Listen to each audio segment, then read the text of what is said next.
Your inspired journey, guiding ordinary people to extraordinary lives.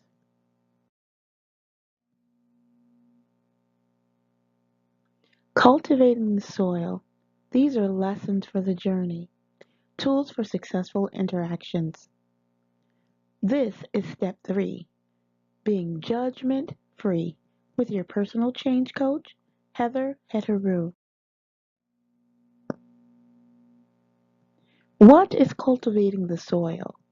To cultivate means to nurture, encourage, support, help, develop, and improve.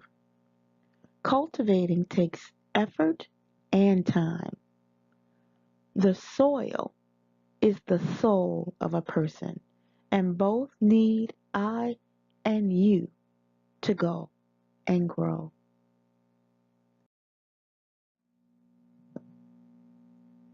How do you cultivate the soil? Depending on the role you take, if you take the role as a teacher or mentor, the expectation is that you listen, you find common ground, you share life experiences, you respect the other person's journey, and you don't judge. As a friend or colleague, you listen, you empathize, you encourage, you support, you stay positive, you focus the attention on issues and concerns and not reprimand the person, and you do not offer blame. The role that you play is very important as you cultivate both the soil and the soul of the person. The role you may play as parent, the role which would also be teacher, the role you play as supervisor or boss may also be the role you play as colleague. One of the things that in our society today that's lacking is the type of trust, the type of encouragement, the type of forgiveness and reciprocity that is necessary to help others to grow. These lessons on cultivating the soil are tools and strategies to help us to get better, be better, and do better. We're going to talk a little bit about sharing the process of being judgment free.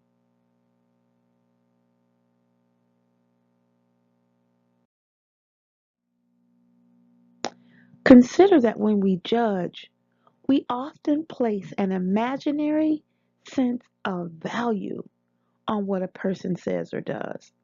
We often look at a person or a circumstance through our own experiences and values, but not theirs. Yet we hold them accountable to our values and our thoughts. We don't often consider how their past experiences have shaped their present decisions and choices.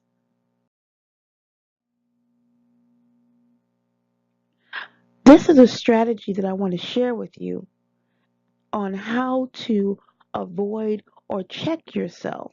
This is a self check on judgment. I want you to consider for yourself, how many sides does a box have? This question is not about a wrong or right, good or bad answer. It is designed to demonstrate our values on differences. That's easy enough. So, here you see a box. How many sides do you see? Some may say 4. Some may say 6. Some may say 10. Some may say 14. How many sides does a box have? If you look at this diagram, you'll see that the 4 typical sides where we started off. Then we added 2 more sides, right? And now we're looking at inside, outside, upside, downside, right side. So there could be more than what it appears to be. And the objective is not to judge this number of sides that someone else sees, but it's to have the experience and to contemplate that their answer had to come from something in their past that helped them to define it. And now the next time you see a box or someone asks you the question, you can incorporate the knowledge that you gained from that person.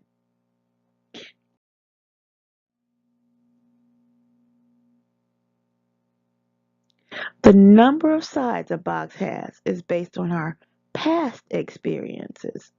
Our ability to acknowledge another's point of view suspends judgment.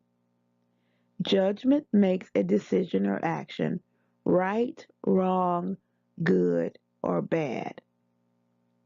This is an important lesson to learn. If we want to continue to cultivate the soil and the soul of a person, it means that we give them a hand up, not a hand out.